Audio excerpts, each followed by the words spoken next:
Hello everyone, संकल्प से सफलता के यूट्यूब चैनल में आप सभी का स्वागत है। आज हम लोग यूपी पीसीएस प्रीलिम्स के लिए इंपॉर्टेंट जो चर्चा में बनी रही हैं और यूपी पीसीएस के लिहाज से इंपॉर्टेंट जो योजनाएं हैं उसको देखेंगे। तो इसमें पहली योजना हमारी है नव्या योजना। अब नव्या योजना क्या है, तो सबसे पहले सीधे ऑप्शन पूछ लेकर नव्या योजना क्या है, तो आपको ध्यान रखना कि लैंगिक समानता और समावेशी विकास से संबंधित है। अब इसमें डिटेल में देख लेते हैं कि ये देखिए केंद्र सरकार की एक तो पॉलिसी है, तो हो सकता है आपको ऑप्शन में स्टेट गवर्नमेंट दे दे, तो ध्यान रखिएगा केंद्र सरकार की है। और विकसित भारत जो गवर्नमेंट का, सेंट्रल गवर्नमेंट का ड्रीम प्रोजेक्ट है, विकसित भारत #2047 विजन के तहत ये लाई गई। ठीक है, अब इसको क्या है कि एक पायलट प्रोजेक्ट के तौर पर नव्या योजना लॉन्च की गई। ठीक है, नव्या का क्या फुल फॉर्म है, तो युवा किशोरियों के लिए व्यावसायिक प्रशिक्षण के माध्यम से आकांक्षाओं का पोषण, इसके लिए नव्या योजना लाई गई।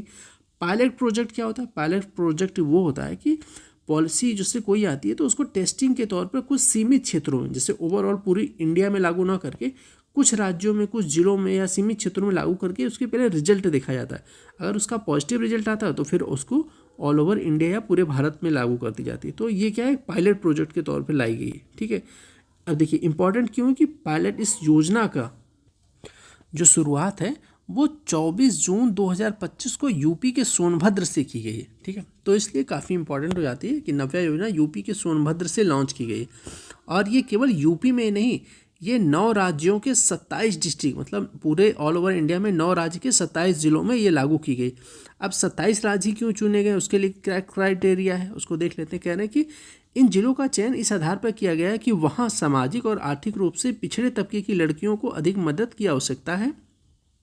देश में की गई नव्या योजना की क्राइटेरिया क्या है कि न्यूनतम 10वीं कक्षा तक शिक्षा प्राप्त हो, मतलब जो योजना जिस पे लागू हो उस लड़कियों में क्या है कि न्यूनतम 10वीं कक्षा तक शिक्षा प्राप्त हो, और 16 से 18 वर्ष की लड़कियों को गैर पारंपरिक नौकरी भूमिकाओं में व्यावसायिक प्रशिक्षण प्रदान किया जा सके। ठीक है, यह कार्यक्रम महिला एवं बाल विकास मंत्रालय और कौशल विकास मंत्रालय के जो जॉइंट ऑपरेशन कह सकते हैं, जॉइंट में सहयोगात्मक है, महिला एवं बाल विकास मंत्रालय और कौशल एवं विकास मंत्रालय के बीच में। तो ये डिटेल में ध्यान रखिएगा, इंपॉर्टेंट है इसमें। ठीक है, तो मिलते हैं नेक्स्ट वीडियो में, तब तक के लिए धन्यवाद।